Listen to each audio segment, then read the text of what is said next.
IDTV మన ఉనికి మన వాణి. నమస్తే.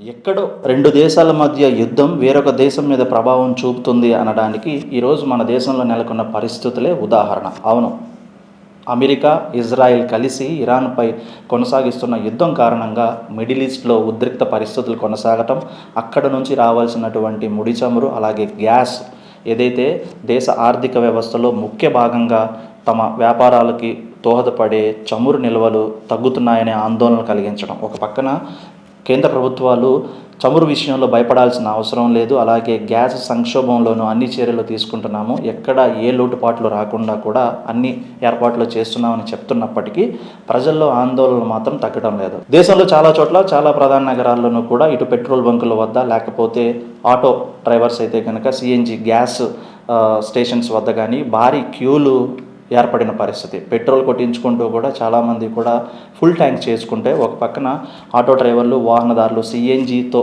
నడిచే వాహనాలు కానివ్వండి, లేకపోతే గ్యాస్ మీద ఆధారపడి వ్యాపారాలు సాగిస్తున్న చిన్న హోటల్స్, పెద్ద హోటల్స్, ముఖ్యంగా రెస్టారెంట్స్, అలాగే హాస్టల్స్, కర్రీ పాయింట్స్ నడుపుకునే వాళ్ళు కూడా రోజువారీలో వాళ్ళకి 2 డేస్కి ఒకసారి gas cylinder must. Commercial cylinders నిన్న మొన్నటి వరకు ఒక ధరను చూపిస్తే సడన్గా 2 రోజుల నుంచి ఒక్కరోజు 24 గంటల్లోనూ సిలిండర్ ధరలు మారిపోవడం, అలాగే దీన్ని అదురుగా చూసుకొని ఈ గ్యాస్ సిలిండర్స్ దందా మొదలైపోయిందన్నమాట.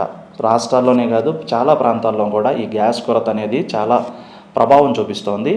గడిచిన 2 రోజుల నుంచి కూడాను గ్యాస్ కొరత ఏర్పడుతుందనే కారణంగా ప్రజలు ముందుగానే గ్యాసెస్ బుక్ చేసుకోవడం, చాలా చోట్ల అయితే గ్యాస్ బుక్ చేసుకున్నటువంటి 15 to 20 డేస్ వరకు టైం పడుతుందంటూ కొన్ని చోట్ల నుంచి వార్తలు వినిపిస్తున్నాయి.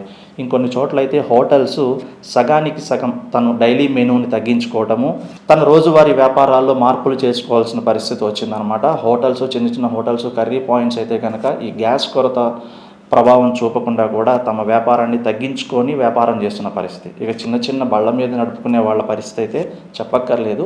మొత్తానికైతే మాత్రం గ్యాస్ సంక్షోభం ఎంత ఉంది, వ్యాపారాలు ఎన్ని మూతపడతాయి, ఎన్ని కొనసాగుతాయి అనేది పక్కన పెడితే ఎక్కడో రెండు దేశాల మధ్య జరుగుతున్నటువంటి యుద్ధం కారణంగా భారతదేశంలో మాత్రం ఇటు చమురు అటు గ్యాస్ సంక్షోభం ప్రభావం గట్టిగానే చూపిస్తుంది. తాజాగా ఇరాన్ నుంచి ఒక నౌక ముంబై చేరినట్టుగా కూడా సమాచారం. భారతదేశపు జెండా ఉన్నటువంటి నౌకలను మాత్రమే రిలీజ్ చేస్తామంటూ ఇరాన్ ప్రకటించింది.